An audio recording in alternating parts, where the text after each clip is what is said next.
आज हम आपको सुना रहे हैं करवा चौथ व्रत कथा। एक साहूकार के 7 लड़के एक लड़की थी। सेठानी के सहित उसकी बहुओं और बेटी ने करवा चौथ का व्रत रखा। रात्रि को साहूकार के लड़के भोजन करने लगे तो उन्होंने अपनी बहन से भोजन के लिए कहा।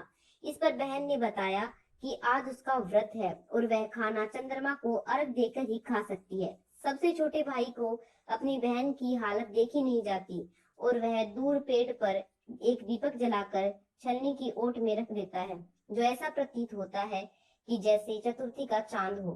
बहन ने अपनी भाभी से भी कहा कि चांद निकल आया है और व्रत खोल ले, लेकिन भाभी ने उसकी बात नहीं मानी और व्रत नहीं खोला। बहन को अपने भाइयों की चतुराई समझ में नहीं आई और उसने उस छलनी की रोशनी को देखकर अपना व्रत खोल लिया और पहला निवाला मुंह में ले लिया। जैसे ही वह पहला निवाला मुंह में डालती है तो उसे छींक आ जाती है, दूसरा टुकड़ा डालती है तो उसमें बाल निकल आता है और तीसरा मुंह में डालती है तब इसके पति की मृत्यु का समाचार उसे मिलता है। वह बेहद दुखी हो जाती है और उसकी भाभी सच्चाई बताती है कि उसके साथ ऐसा क्यों हुआ। व्रत गलत तरीके से टूटने के कारण देवता उससे नाराज हो गए।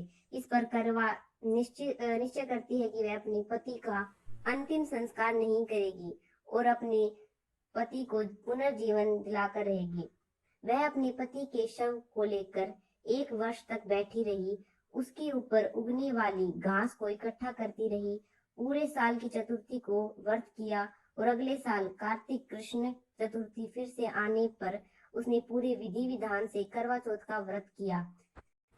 शाम को सुहागनों से अनुरोध करती है कि यम सुई ले लो, पिए सुई दे दो, मुझे भी अपनी जैसी सुहागन बना लो।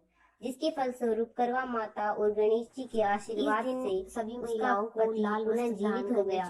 जैसे गणपति और करवा माता ने उसकी सुनी, वैसी सभी की सुनी, सभी का सुहाग महिलाओं को सभी 16 सिंगार। ऐसी ही व्रत की कहानियां सुनने के लिए हमारे चैनल को सब्सक्राइब कीजिए और आप सभी को हैप्पी करवा चौथ।